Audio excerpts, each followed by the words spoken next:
Using tangent and chord properties.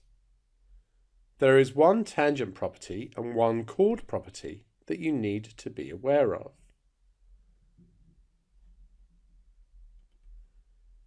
You need to be able to make use of these properties in problem solving. So here's the first one. We have a tangent to a circle. Here's the center. Here's the radius. Note how the tangent meets the radius at right angles. So that's the first property.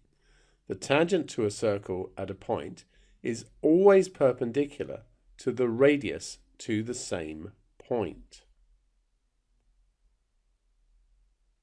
Now here's another circle, and this is a chord. So a chord is a line that goes across the circle, touching the circumference at either end. The diameter is a special chord that just goes through the middle. This line here is the perpendicular bisector of that chord.